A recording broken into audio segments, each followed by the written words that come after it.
बिस्मिल्लाहिर्रहमानिर्रहीम अस्सलाम वालेकुम। कुछ अर्से पहले पाकिस्तान से जो हिंदू गए थे भारत, उनके साथ जो हश्र हुआ वो तो सारी दुनिया ने देखा। वहाँ जाकर वो पनाह मांगते रहे, कुछ लोगों की जानें चली गई और वो रोते रहे उन्होंने पाकिस्तान क्यों छोड़ा।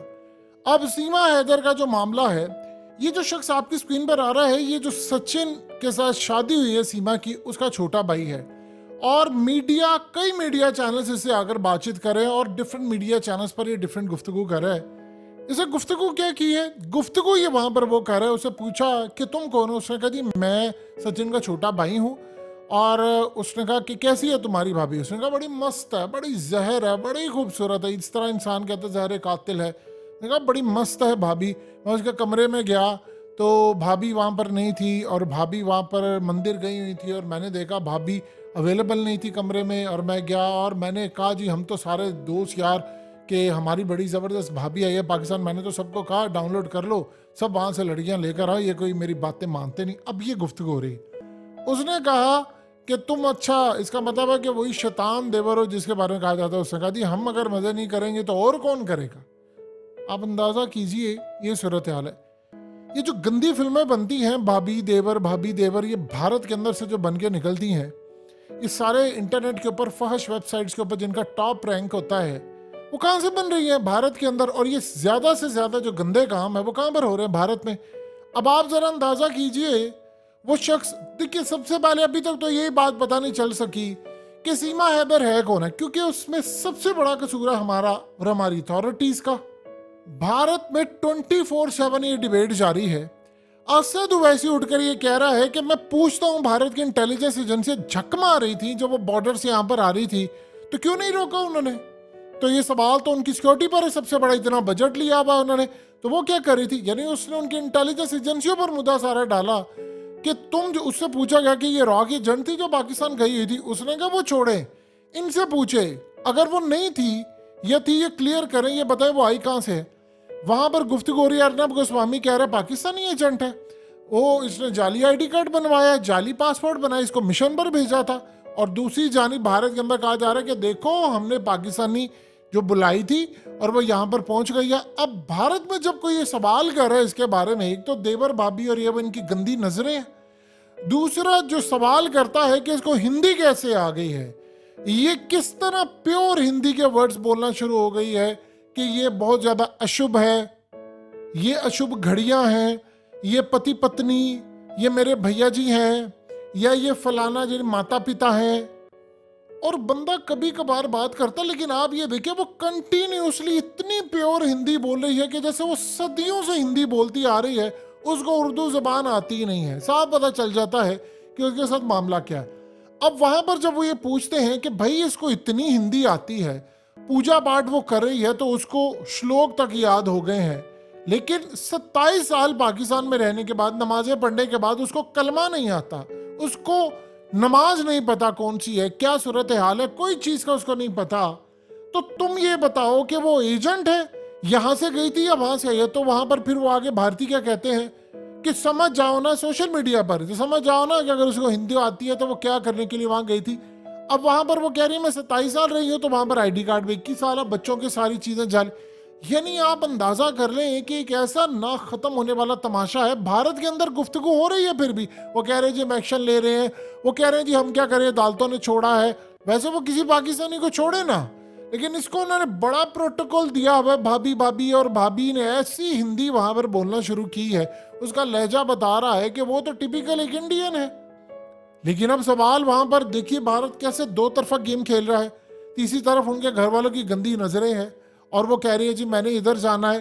वो कहती है कि अगर मैं पाकिस्तान गई तो अनर्थ हो जाएगा। ये कौन बोलता है पाकिस्तान में कि मैं पाकिस्तान गई तो बुरा हो जाएगा, अनर्थ कौन बोलता है। इस बारे में कोई जवाब देने को तैयार नहीं। तो ये जो सूरत हाल इस वक्त पैदा हुई है, ये तो बड़ी अजीबोगरीब है, मामला उलझता ही जा रहा है। अब देखिए जरा मामला क्या है। देखिए दुनिया के अंदर डिफरेंट तरह के लोग पाए जाते हैं। यूरोप में आप जाएं तो आपको ब्लैक, ब्राउन, डस्की कलर जो होता है, जिसको हम सांवला कलर बोलते हैं, वो बड़ा पसंद किया जाता है। और वहां पर गोरी जो जितनी लड़कियां होती हैं या वाइट होती हैं, वो तो अपना जो जिस्म है वो ब्राउन करती हैं, टैन करती हैं उनको।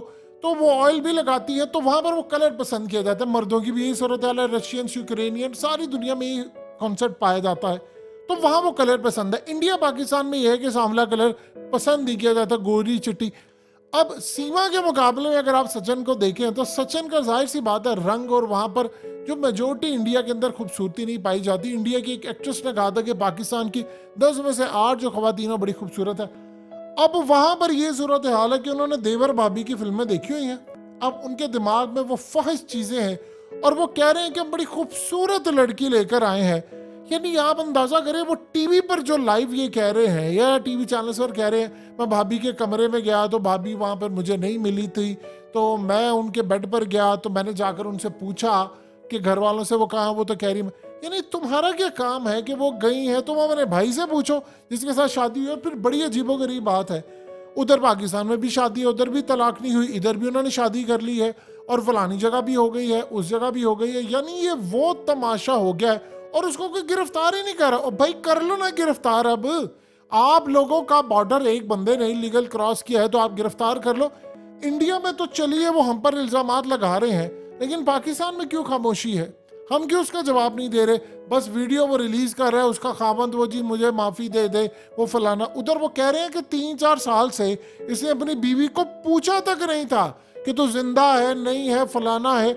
देखिए एक बात तो सिंपल सी बात है, अब ये कहानी उलझती जा रही है कि उसने अपने खामंद को, हैदर को, यानी गुलाम हैदर को मिस कॉल की और उसके बाद 4 महीने बाद उससे शादी कर ली और वो अननोन नंबर था। ये कहानी फिट नहीं बैठ रही कहीं भी। और फिर उसके बाद 4 बच्चे हो गए उसके। 4 बच्चे होने के बाद सबके जाली आईडी कार्ड, जाली शनाख्ती कार्ड। वो भारत के अंदर जाकर कहती है मैं 27 साल की हूँ, उसके ऊपर एज लिखी होती है उसकी 21 साल। वहां पर वो कह रहे हैं, आप देखिए वो डबल गेम खेल रहे हैं। यानी उसका इन्होंने हश्र जो करना है वो तो आने वाला वक्त बताएगा। जिस तरह वो कह रहा है मैं भाभी और ये वो गंदे लोग, लेकिन जो हालात वहां पर ये बात नजर आ रही है कि वहां पर वो दोनों साइड से गेम खेल रहे हैं। एक तरफ वो ये कह रहे हैं कि पाकिस्तान की एजेंट है, आप अंदाजा कीजिए जरा अर्नब गोस्वामी के अल्फाज। दूसरी तरफ वो कह रहे हैं कि जी हमारी एजेंट थी जो वहां पर गई है। और असद वैसी से पूछा जाता, वो कहता अच्छा ये बात थी, तो फिर यही वजह है कि बॉर्डर पर उसको नहीं रोका गया। देखिए ऐसा कैसे हो सकता है कि बॉर्डर पर जहां से सबकी चेकिंग हो रही है इसकी चेकिंग ना हो, उसको पूछा भी ना जाए कि भाई क्या मसला है तुम्हारे साथ। तो सवाल तो उठेंगे और लोग सवाल भी पूछेंगे और उनके पूछने का हक है। अब अगला जो मोड़ आ रहा है उसमें अभी तक एक ही बंदा, इन्होंने हुआ यूं है कि जब से वहां पर इंटरव्यू में पूछा कि आप कलमा सुनाए, आप हमद सुनाए, आप नाच सुना दें, या आप एक काम कीजिए कि आप कोई भी सूरत सुना दें, कोई कलमा कोई चीज़ सुना दें। जब से ये मामला हुआ है उसके बाद से इनको कहा गया है कि अब आपने मीडिया पर जितने इंटरव्यूज देने थे आपने दे दिए, अब आपको कोई ज़रूरत नहीं है कि आप मीडिया पर जाएं और मीडिया पर जाकर इंटरव्यू दें। भारत के अंदर मीडिया पर उन्होंने माहौल ऐसा बनाया है कि देखो हमने एक मुसलमान को गैर मुस्लिम किया है और हमने उसको हिंदू बनाया है, तो तुम्हें ये कॉन्सेप्ट अब अपनाना चाहिए कि जितनी इंडिया के अंदर भी मुस्लिम औरतें हैं तुम उनको हिंदू बनाओ और देखो वो कितना खुश रह रही हैं। उनके 4 बच्चे देखो उन्होंने अपना लिया है।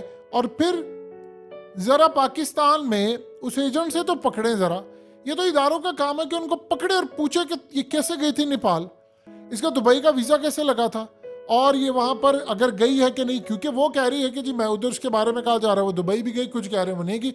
नेपाल का तो उसने एडमिट किया कि पहले मैं 1 दफा गई हूँ, फिर मैं उसके बाद दूसरी दफा गई हूँ। यानी आप देखिए एक अकेली औरत जब जाती है 1 दफा नेपाल, तो जाहिर सी बात है कस्टम और बाकी सबकी उनकी आंखें खड़ी हो जानी चाहिए। फिर वो बच्चों को लेकर गई है, कोई पूछने वाला उससे नहीं था कि भाई ये करने क्या गई है, या हमने कोई तहकीक नहीं की। जाहिर सी बात उसने वीज़ा लगवाया है, फिर उसके बाद वो आगे वहाँ से गई है। तो ये कैसी हो गई सूरत हाल? वो कहती है थी मेरे पास कोई पैसा नहीं था, खामद उसका कहता मैं इतना कमाता नहीं, घर कहाँ से बेचा, किसके नाम करता, इसके पास कैसे आया, इसका बैकग्राउंड क्या है। जो सारी दुनिया में कहती फिरती है माता पिता मैं प्रणाम कर रही हूँ, मैं फलाना कर रही हूँ, और वहाँ पर अशुभ घड़ियाँ चल रही हैं और वहाँ पर अनर्थ हो जाएगा। यानी अंदाज़ा करे एक पाकिस्तानी सारी ज़िंदगी भी लगा रहे मुस्लिम, वो कभी ये वर्ड्स ही नहीं बोल सकता, उसको बोलने ही नहीं आते। आप जब किसी से गुफ्तगू कर रहे होते हैं तो आप प्लांटेड नहीं होता, आप रेगुलर गुफ्तगू कर रहे हैं अपनी ज़ुबान के अंदर। इसके खामों से मुझे पाकिस्तान के अंदर भी बैठते तुम्हें पति बोलती थी, अनर्थ बोलती थी, अशुभ घड़ियाँ बोलती थी, माता पिता बोलती थी, दीदी बोलती थी, भैया जी बोलती थी तुम्हारे भाइयों को। और भाभियों को कहती थी किसी लोगों की उनकी पत्नी, यानी अंदाजा करें केस यूं उलझता जा रहा। और अफसोस ये है कि हम लोग इस पर चुप हैं।